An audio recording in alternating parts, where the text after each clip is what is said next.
ఉన్న బంగారాన్ని విడిపించి ఆ రోజు ఆన్లైన్ రేటుకే మేము కొంటాం. Sharma gold company. నమస్కారం, సుమన్ టీవీకి స్వాగతం. ఈ డిసెంబర్ మాసం ద్వాదశ రాశుల వారికి ఎలా ఉండనుంది, అలాగే నవగ్రహాల స్థితిగతులు ఎలా ఉన్నాయి, ఏ రాశుల వారికి ఎటువంటి ఫలితాలను అందజేయనున్నాయి, ఈ విషయాన్ని తెలియజేసేందుకు మనతో పాటు ఉన్నారు ప్రముఖ జ్యోతిష్య అలాగే వాస్తు వేదిక నిపుణురాలు, దేవి ఉపాసకురాలు అయినటువంటి శ్రీమతి జయప్రద గారు మనతో పాటు ఉన్నారు. అమ్మతో మాట్లాడదాం. నమస్కారం. నమస్తే అమ్మ. శ్రీమాత్రే నమః. అమ్మ, ద్వాదశ రాశుల వారికి ఎలా ఉండబోతుందో తెలుసుకునే ముందు నవగ్రహాల స్థితిగతులు, ఏ రాశుల్లోని ఏ గ్రహాలు ఉన్నాయి, ఎటువంటి ఫలితాలను అందిస్తున్నాయో కొంచెం క్లుప్తంగా. సో గోచార ఫలితాల్లో మనం తీసుకోవాల్సిందంటే పెద్దగా మార్పు ఈ మాసంలో పెద్ద గ్రహాల మార్పు అనేది ఏం లేదు. ఎందుకంటే గోచారంలో అన్ని గ్రహాలు అలాగే ఉన్నాయి. ఒక రవి మార్పు తప్ప మిగతా అన్ని గ్రహాలు కూడా మార్పు అనేది లేకుండా ఉన్నాయి. కనుక రాశి ఫలాలు ఈ మాసంలో అందరికీ కాస్త మిశ్రమ ఫలాలు, కాస్త మెరుగైన ఫలాలు అని చెప్పుకోవాలి మనం అంతే. ఎందుకంటే ఈ మాస ఫలితాల్లో మనం తీసుకునే విషయాల్లో ఎక్కువగా ముఖ్యంగా తీసుకునే గ్రహాలు ఏవైతే ఉన్నాయో శుక్రుడు, తర్వాత రవి, కుజుడు, బుధుడు, ఈ 4 గ్రహాలు యోగించే లాభం కంటే కూడా కాస్తంత ఇబ్బంది పెట్టే పరిస్థితిలోనే ఉన్నాయి. సో వృషభ రాశిలో గురువు వక్రించి ఉన్నాడు మనకి, కర్కాటక రాశిలో కుజుడు, కన్యా రాశిలో కేతువు, తర్వాత వృశ్చిక రాశిలో రవి బుధులు కలిసి ఉన్నారు. డిసెంబర్ 2వ తారీఖు నుంచి మళ్ళీ ఆయన మకర రాశిలోకి వస్తున్నాడు శుక్రుడు. కుంభరాశిలో శని భగవానుడు, మీనరాశిలో రాహు. ఇది మన గోచారంలో ఉండే గ్రహస్థితి అంతా ఇలా ఉంది. అయితే ఈ గ్రహస్థితి ఇలా ఉండడానికి కారణం గోచారంలో ఉండే గ్రహస్థితి. అయితే ఈ మాసంలో మనం చేసుకోవాల్సిన ఏంటంటే, కార్తీక మాసం అయిపోయిన తర్వాత వచ్చేది మార్గశిర మాసం. ఈ మార్గశిరంలో విష్ణు ఆరాధన చేస్తూ ఉంటాం. సరే, డిసెంబర్ 16 నుంచి ధనుర్మాసం మొదలవుతుంది. సో శివారాధన, విష్ణు ఆరాధన, మళ్ళీ ధనుర్మాసం తిరుప్పావై వింటూ ఉంటాం. ఈ విధంగా పూజా పునస్కారాలు, దానాలు, ధర్మాలు చేసుకుంటూ వెళితే అన్ని రాసుల వాళ్ళకి అనుకూలంగా ఉంటాయి. ఎందుకంటే ఈ మాసంలో అంత చెప్పుకోదగ్గ ఫలితాలు కానీ, అంత బ్రహ్మాండంగా ఉండే యోగాలు కానీ ఏ రాశి వాళ్ళకి కనిపించట్లేదు. కాస్తంత ఇబ్బంది పెట్టే లక్షణాలే కనిపిస్తున్నాయి. కనుక మనం ఎక్కువ అవన్నీ మైండ్లో పెట్టుకోకుండా రాశి ఫలాలు వినడము, దాని దగ్గర పరిహారం ఏం చేసుకోవాలో అది మాత్రం తెలుసుకొని ఆ పరిహారం చేసుకుంటూ ముందుకు వెళ్తుంటే ఈ మాసం అలా గడిచిపోతుంది. అమ్మ, వృశ్చిక రాశి వారికి నవగ్రహాల స్థితిగతులు ఎలా ఉన్నాయి, ఏ గ్రహాలు వాళ్ళకి అనుకూలంగా ఉన్నాయి? తప్పకుండా అన్న. సో వృశ్చిక రాశి వాళ్ళకి ఈ మాసంలో ఏంటంటే, ఏ గ్రహాలు అనుకూలంగా ఉన్నాయంటే ప్రతికూలంగా ఉండే గ్రహాలు ఎక్కువగా ఉన్నాయి. 9 గ్రహాలు ప్రతికూలంగా కనిపిస్తున్నాయి వీళ్ళకి. అంటే ఏంటి అంటే, ఈ మాసంలో వృశ్చిక రాశి వాళ్ళు చేసుకోవాల్సిన నియమం, పరిహారం ఏంటి అంటే ఎంతవరకు మౌనంగా ఉంటే అంత పని వీళ్ళకి లాభంగా జరుగుతుంది. ఎందుకంటే వీళ్ళకి రాశాధిపతి అయిన కుజుడు కర్కాటక రాశిలో ఉన్నాడు. తర్వాత వృశ్చిక రాశిలోని రవి బుధులు ఉన్నారు.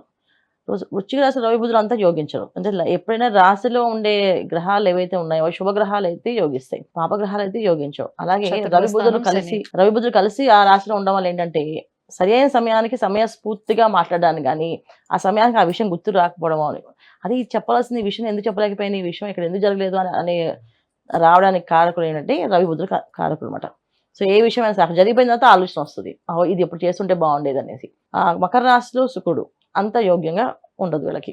తర్వాత అర్ధాష్టమ శని మనకు తెలుస్తుంది. ఎందుకంటే శని భగవానుడు చతుర్థ స్థానంలో ఉండడం అంటే ఒక రకమైన ఇబ్బంది. అంటే అన్ని పనులు అవుతున్నట్టుగా కనిపిస్తాయి కానీ ఏ పని అవ్వదు. ఇది అర్ధాష్టమ శని చేసే పని. మెయిన్ అనారోగ్య సమస్యలు వస్తాం, అది ఆర్థికంగా బలహీనంగా చేసేస్తాడు. అంటే దినదిన అభివృద్ధి ఉండదు కానీ దినదిన దిగిపోతూ ఉంటుంది. అంటే వీళ్ళ ఆర్థిక పరిస్థితి, మాన్యం అనేది తగ్గిపోతూ ఉంటుంది. ఈ విధంగా అర్ధాష్టమ శని చేసే ప్రభావం. తర్వాత రాహు, పంచమ రాహు ఏదో తెలియని ఒక ఆశను కలిగిస్తాడు, ఆశను పుట్టిస్తాడు, చేసేస్తాం అనుకుంటారు. ఇక్కడ ఎందుకంటే పంచమ రాహు ఎప్పటి నుంచో ఉంది వీళ్ళకి. అయినప్పటికీ కూడా ఇక్కడ శని ఎప్పుడైతే శని రాహులు కలిశారో అక్కడ ఏంటంటే ఖచ్చితంగా అవుతుంది అని ఒక ఆశను కల్పించడము, ఆ ఆశని కలిగేలా వీళ్ళు వెళ్ళడము, దానివల్ల వీళ్ళు ఇబ్బంది పడ్డము. ఇవి ఈ విధంగా వృశ్చిక రాశి వాళ్ళకి ఈ మాసంలో. ఇంకా ఉద్యోగస్తులకి, వ్యాపారస్తులకి ఏంటంటే, ఈ ఉద్యోగం మానేసి కొత్త ఉద్యోగం బ్రహ్మాండంగా వస్తుంది, వెళ్ళిపో అని చెప్పడము, చెప్పే వాళ్ళు పెరగడము. ఏదో చతుర్థ స్థానంలో ఎప్పుడైతే అర్ధాష్టమ శని నడుస్తుందో సలహాలు ఇచ్చేవాళ్ళు కానీ, సలహాలు చెప్పేవాళ్ళు కానీ అందరూ కూడా ఏంటంటే పక్కదారి పట్టిస్తారు. కరెక్ట్ అయిన దారి కానీ, కరెక్ట్ అయిన డెసిషన్ చెప్పలేరు. సో ఎందుకు వీళ్ళకి ఇలా జరుగుతుంది అంటే, ఇక్కడ గురువు బలం తగ్గింది వీళ్ళ జాతకంలో. సో గురువు ఎప్పుడైతే బలం తగ్గిందో ఆటోమేటిక్గా ప్రతి ఒక్కరు గురువులాగా మారిపోయి అందరూ చెప్పేస్తుంటారు సలహాలు. దానివల్ల చెడు అవుతుంది, మంచి అవుతుంది. సో మంచి లక్షణాలు వెతుక్కోవడం అనేది వీళ్ళకి చాలా తక్కువైపోతుంది. అంటే ఎవరో దారిని పైన చెప్పేశారు, చెప్తే మాత్రం అవుతుందా ఏంటి అని చెప్తాను అనుకుంటారు. కానీ అలాంటి వాళ్ళే మంచిగా చెప్పచ్చు, చెప్పలేము. వీళ్ళు ఎప్పుడు గైడెన్స్గా ఫాలో అయ్యి వాళ్ళే బాగా చెప్తారేమో అనుకుంటే వాళ్ళ దగ్గర నుంచి తప్పుగా రావచ్చు ఆన్సర్స్. ఎందుకు వస్తాయి ఇక్కడ అంటే, ఇక్కడ మాయలో పడేయడానికి ఈ నవగ్రహాలన్నీ కూడా అనుకూలంగా లేవు వీళ్ళకి, ప్రతికూలంగా ఉన్నాయి. సో అందుకని ఏ విషయం మనం అనుకుంటామో అది తప్పుగా అవుతుంది, ఏ విషయం మనం అనుకోమో అది మంచి జరుగుతుంది. ఇది ఈ మాసంలో వృశ్చిక రాశి వాళ్ళకి మెయిన్ జరిగేది. అంటే సప్తమ స్థానంలో ఉన్నటువంటి గురువు వక్రీకరించి ఉండటం వల్ల ఎటువంటి వక్- ఫలితాలు ఇస్తుంది? వక్రించడం వల్లే గురుబలం తక్కువైందని అంట. సో వక్రించడం వల్ల ఏమైంది, 6వ స్థానంలో గురువు, 6వ స్థానంలో గురువు ఎప్పుడు కూడా ఏంటంటే రోగాల్ని రుణాలని ఇస్తాడట. అంటే మనం ఒక అప్పు చేసాం అనుకో, ఆ అప్పు తీర్చే అవకాశం ఉండదు, అప్పు చేస్తూనే ఉంటాం, అప్పు పెరుగుతూనే ఉంటుంది, దానికంటే వడ్డీ పెరుగుతూ ఉంటుంది ఉంటా. ఇప్పుడు ఒక అప్పు చేస్తాం, ఓ 10 రూపాయలు వడ్డీ అనుకోండి, దానికి ధర్మ వడ్డీ అని చెప్పి వేస్తూనే ఉంటారు. అలాంటి వడ్డీలు పెరిగిపోయి చాలా ఇబ్బంది పడే అవకాశం ఉంటుంది. రుణ బాధలు ఎక్కువగా ఇస్తాడు. తర్వాత ఇబ్బందులు ఇస్తాడు. ఆరోగ్యపరంగా ఏ ఇబ్బందులు ఇస్తాడంటే గర్భ సంబంధించిన ఇబ్బందులు ఇస్తాయంటాయి. సో ఇండైజెషన్ సిస్టమ్ కానీ, డైజెషన్ అవ్వకపోవడం కానీ, సరిగా ఆహారం తీసుకోలేకపోవడం కానీ, ఆహార నియమాలు పాటించలేకపోవడం కానీ ఇవి జరుగుతుంటాయి. అంటే ఒక టైంలో తినాల్సిన ఫుడ్ని ఏదో టైంలో తిన్నాం, దానివల్ల ఏంటంటే దానికి సంబంధించిన ఇండైజెషన్ సిస్టమ్ ప్రాబ్లం అవుతుంది. అలాగా ఇలాంటి ఇబ్బందులు వచ్చేది ఈ గురువు వక్రించడం వల్ల వాళ్ళకి వచ్చే ఫలితాలు. సో ఓవరాల్ గా చూసుకుంటే రవి, బుధ, శని, రాహువు, గురువు, కుజుడు అందరూ ప్రతికూలంగా ఉన్నారు. 9th హౌస్ లో కుజుడు అంత అనుకూలంగా ఉండరు. 9th హౌస్ లో కుజుడు అంటే ఏంటి అంటే మన పూర్వపుణ్యం అనేది వస్తుంది ఎప్పుడు కూడా. సో పూర్వపుణ్యం అనేది రావడానికి కారణం ఏంటంటే 9th హౌస్ కుజుడు ఉండడం వల్ల అగ్రెసివ్ గా మారుతుంది. ఏ విషయమైనా సరే చేయగలం అనే ఒక తెలియని ఒక మూర్ఖత్వం వచ్చేసి మొండితనం వచ్చి చేస్తాం. దానివల్ల ఏమవుతుంది, అక్కడ మనకి పదవి పోవడము, మాట రావడము, ధనం పోవడము, ఇవిగా జరుగుతాయి. ఈ మూడిట్లో ఏదో ఒకటి జరుగుతుంది. అంటే గొప్పలకు పోయి వ్యాపారంలో బాగా సాధించాలని పెట్టుకుంటే అక్కడ డబ్బు పోతుంది. అన్నీ కొన్ని చూస్తే నెగిటివ్ ఎనర్జీస్ కనిపిస్తున్నాయి పాజిటివ్ ఎనర్జీస్ కంటే కూడా. సో వృశ్చిక రాశి వాళ్ళు ఈ మాసం అంతా ఏంటంటే మౌనంగా ఉండడం, ఎంతవరకు మాట్లాడాలో అంతవరకు మాట్లాడుకోవడం, వాళ్ళ పని వాళ్ళు చేసుకుంటూ వెళ్ళడం. తోటి ఉద్యోగస్తులు, తర్వాత వాళ్ళతో పనిచేసే వాళ్ళు అందరూ కూడా శత్రువులుగా మారుతారు. వాళ్ళకి తెలియకుండా శత్రువులుగా ఎందుకు చేయాలి వీళ్ళకి, నేను వీళ్ళు సాయం చేస్తే నాకేం వస్తా అనే లాభం వస్తాయి. జనరల్గా ఏం చేస్తాం, ఎవరైనా ఒక మాటే కదా సాయం చేస్తే ఏమవుద్దా అనుకుంటాం. కానీ ఇక్కడ ఏమవుతుంది, ఆ ఒక్క మాట కొని ఇవ్వడానికి ఇష్టపడరు. ఎందుకంటే ఇక్కడ 6వ స్థానంలో గురువు ఉండడం వల్ల, 6వ స్థానం గురువు ఉండడం, తర్వాత ఏమో పంచమ స్థానంలో రాహు ఉండడం, ఈ ఇద్దరు కలయిక గురుచండాల యోగం ఉంటుంది ఏకంగా. సో దీనివల్ల కూడా వాళ్ళకి కాస్తంత ఆకర్షణ తగ్గడం, జనాకర్షణ తగ్గడము, ఆకర్షణ తగ్గిపోవడం, వాళ్ళకి ధనం సరిగా రాకపోవడం, ఇవన్నీ జరుగుతుంటాయి.